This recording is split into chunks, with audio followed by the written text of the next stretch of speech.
New Orleans, 1967. Louis Armstrong was singing "What a Wonderful World" when a woman's scream froze the entire hall. "Please! He doesn't have much time!"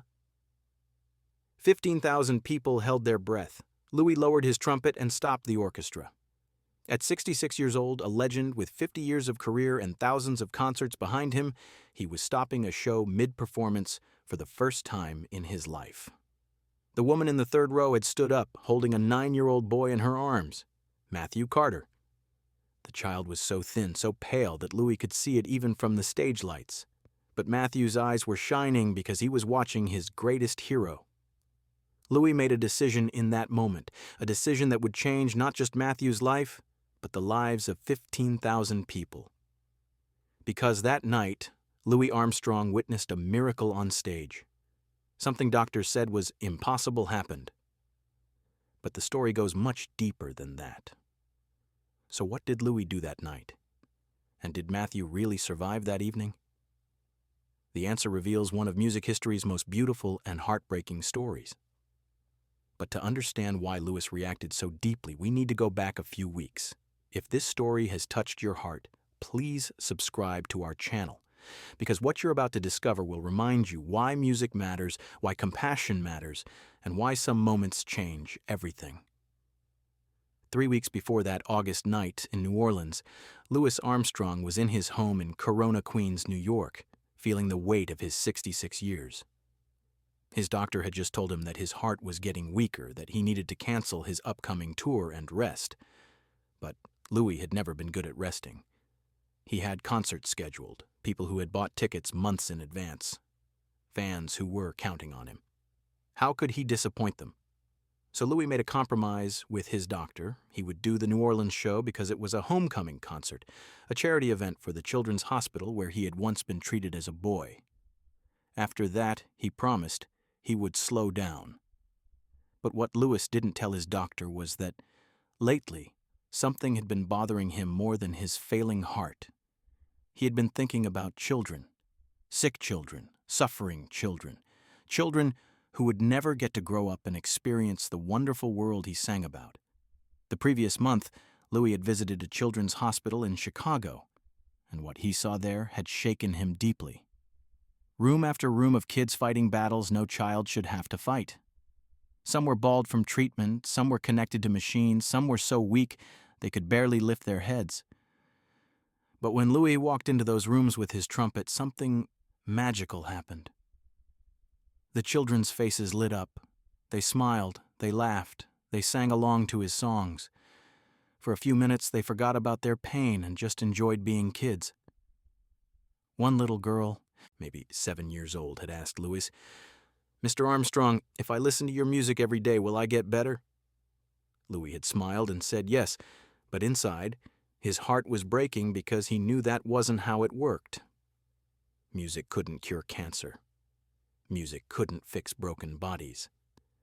But what music could do, what Louis realized in that moment, was give these children something precious. Hope, joy, a reason to smile when smiling seemed impossible. The information in this video is compiled from documented interviews, archival news, books, and historical reports. For narrative purposes, some parts are dramatized and may not represent 100% factual accuracy. We also use AI-assisted visuals and AI narration for cinematic reconstruction. The use of AI does not mean the story is fake. It is a storytelling tool. Our goal is to recreate the spirit of that era as faithfully as possible. Enjoy watching. After that hospital visit, Louis started thinking about his own childhood in New Orleans, about the times when he was scared and alone, and music was the only thing that made sense. He remembered being in the colored waif's home at 13, feeling like the world had given up on him. And then Peter Davis had put a cornet in his hands, and everything changed.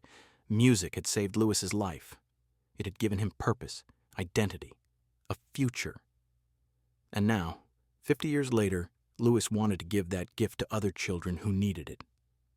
But he was running out of time. His heart was failing, his body was tired, and he knew he didn't have many years left. So Louis made a private decision. For whatever time he had remaining, he would make himself available to sick children whenever possible. If a family wrote to him asking if he could visit their child in the hospital, he would do it. If a charity for sick children asked him to perform, he would say yes. This wasn't about publicity or good press. Louis told no one about this decision, not even his wife, Lucille. It was just something he needed to do. So when Louis arrived in New Orleans in early August 1967 for the charity concert, he was already emotionally raw. Being back in his hometown always stirred up memories, both beautiful and painful. He drove past the house where he grew up, past the streets where he had played as a child, past the waif's home where he had learned to play music. New Orleans had given Louis everything and taken so much away. This was the city where he had known hunger and poverty, where he had been told he would never amount to anything, where the color of his skin had determined what doors were open and which were closed forever. But this was also the city where he had discovered music, where he had first felt the power of creating something beautiful in a world that could be so ugly. Louis felt a deep connection to New Orleans that never went away, no matter how many years he lived in New York or how many countries he toured. This was home. And that night's concert, performed to raise money for the Children's Hospital, felt especially meaningful. The municipal auditorium was packed with 15,000 people that night. It was one of the biggest crowds Louis had ever played for in his hometown. The atmosphere was electric. People were excited, joyful, ready to celebrate their most famous son coming home. Louis walked onto that stage and felt the love from the crowd wash over him.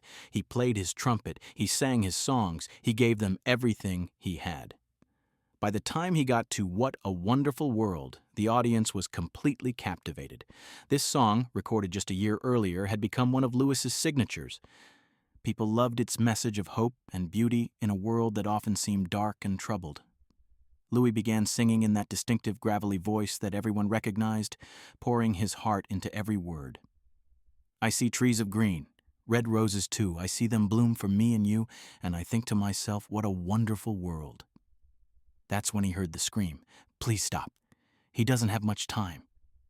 The voice cut through the music, through the applause, through everything. Louis stopped singing mid-phrase. The orchestra, confused, gradually stopped playing. The entire auditorium fell into shocked silence.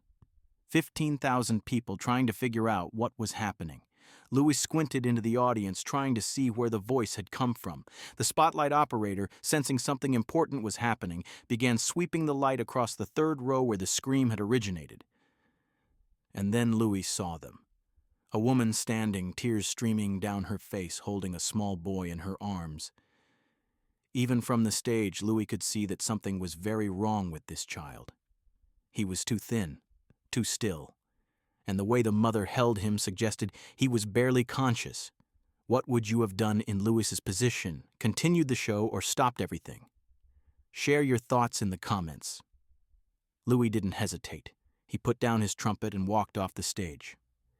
His band members looked at each other in confusion. The audience murmured nervously. Security guards moved toward the third row, unsure if this was some kind of disturbance they needed to handle. But Louis waved them off and walked directly to the woman and child. When Louis got close enough to see the boy clearly, his heart broke. This child was dying, there was no question about it.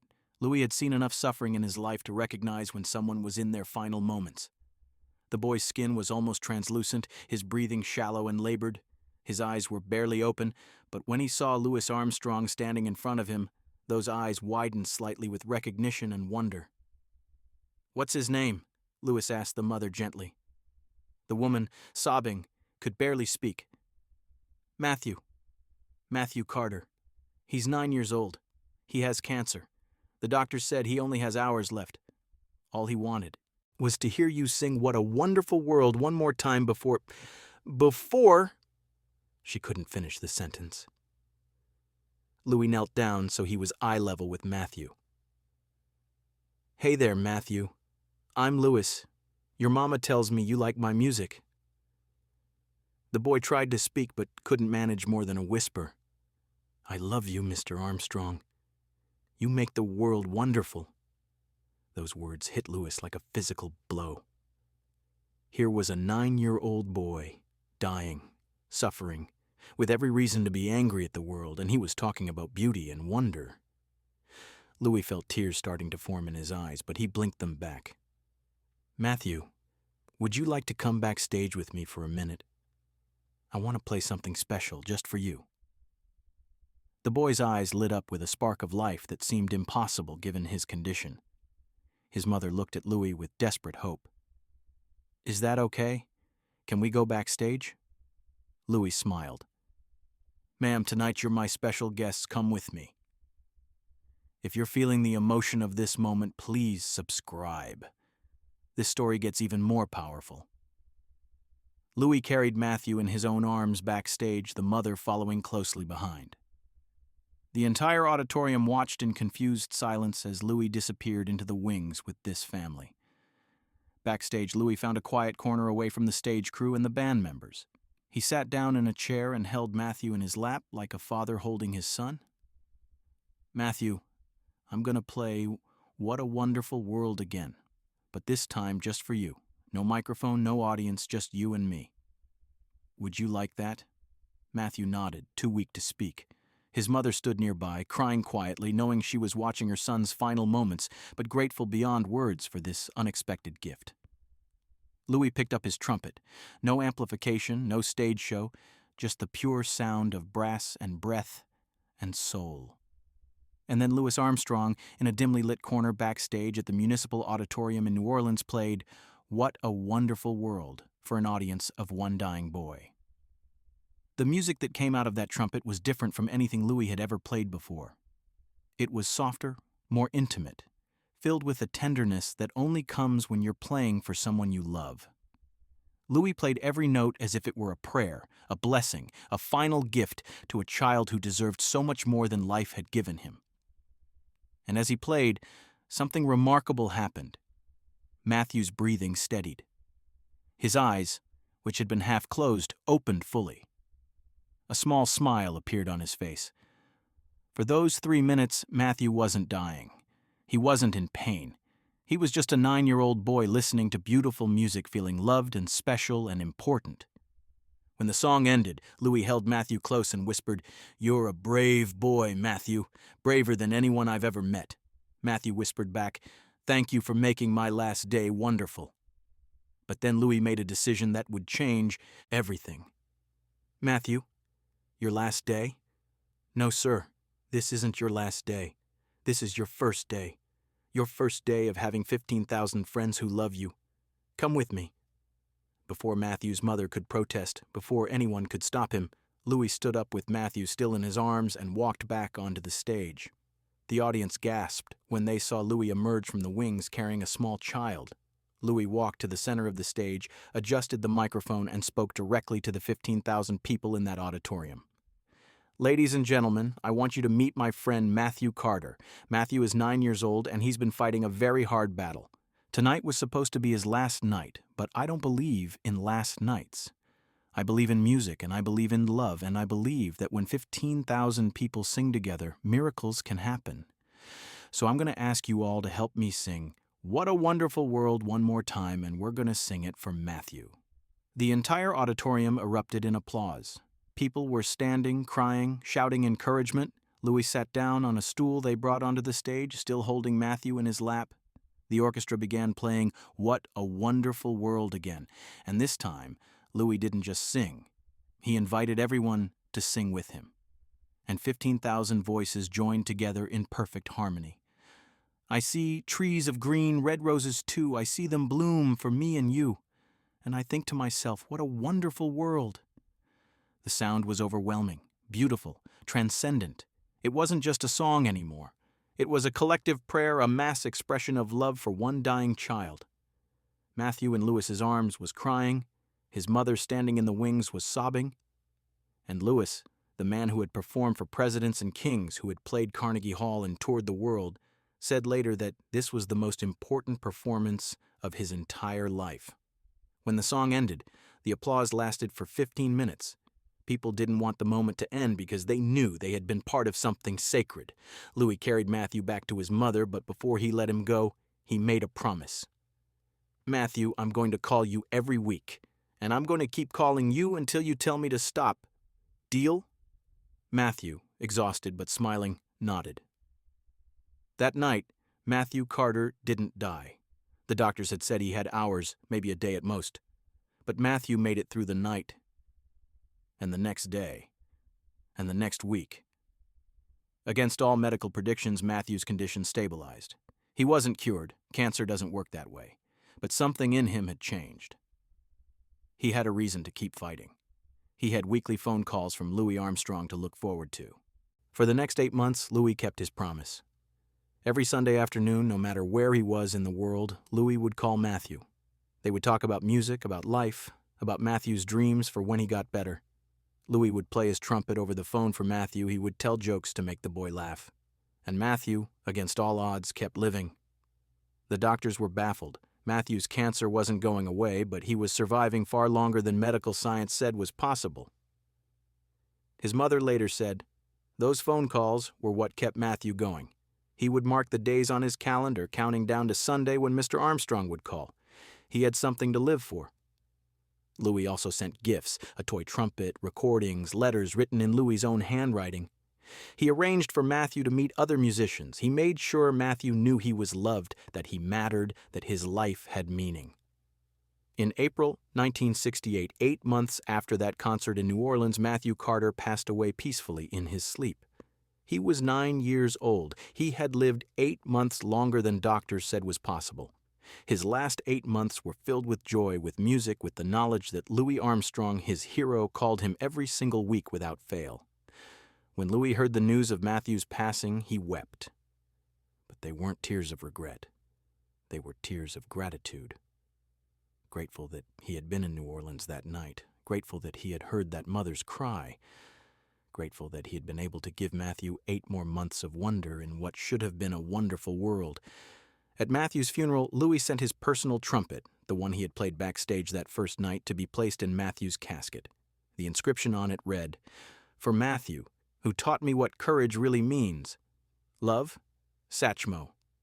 That night in New Orleans changed Louis Armstrong forever. From that moment forward, whenever a family wrote to him about a sick child, he responded. Whenever a hospital asked him to visit, he went. Louis spent the last 3 years of his life making sure that children like Matthew knew they were seen, heard, and loved. He never sought publicity for this work. He never told reporters about it. It wasn't about his image or his legacy. It was about doing what he wished someone had done for him when he was a scared child in New Orleans, showing up, caring, making the world a little more wonderful.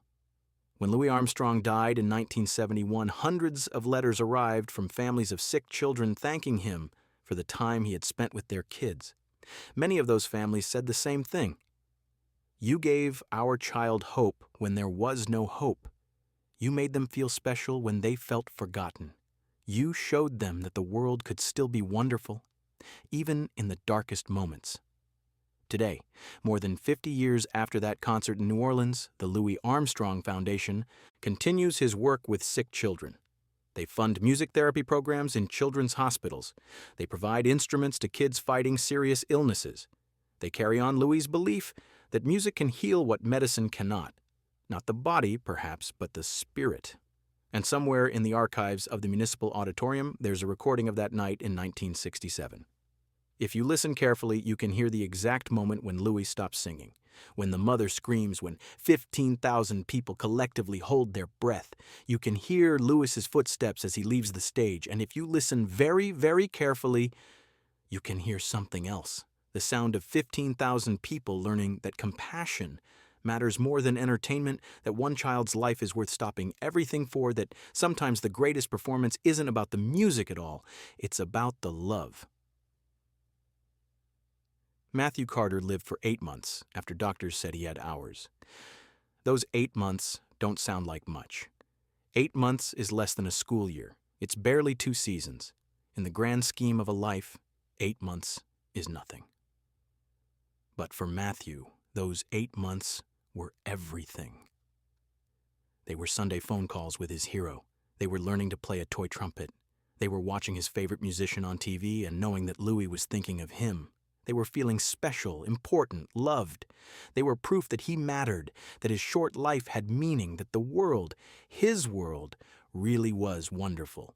And for Louis Armstrong, those 8 months were a reminder of why he had spent his entire life making music. Not for fame, not for money, not for applause, though all those things came, but for moments, like the one in New Orleans when he held a dying boy and sang him back to life, if only for a little while. In the end, Louis Armstrong stopped an entire concert for one dying child because he understood something that took him 66 years to fully learn. The world becomes wonderful, not when we perform for the masses, but when we show up for the one. When we hear the cry for help and we respond. When we choose compassion over convenience. When we give our gifts not to those who can repay us, but to those who can only say thank you with their last breaths. Matthew Carter said thank you. His mother said thank you. 15,000 people in that auditorium said thank you. And somewhere, in whatever place exists beyond this one, Louis Armstrong and Matthew Carter are probably together again. Louis is playing his trumpet. Matthew is singing along, his voice strong and clear and full of life. And the song they're singing, of course, is What a Wonderful World. Because sometimes, when we choose love over everything else, it really is.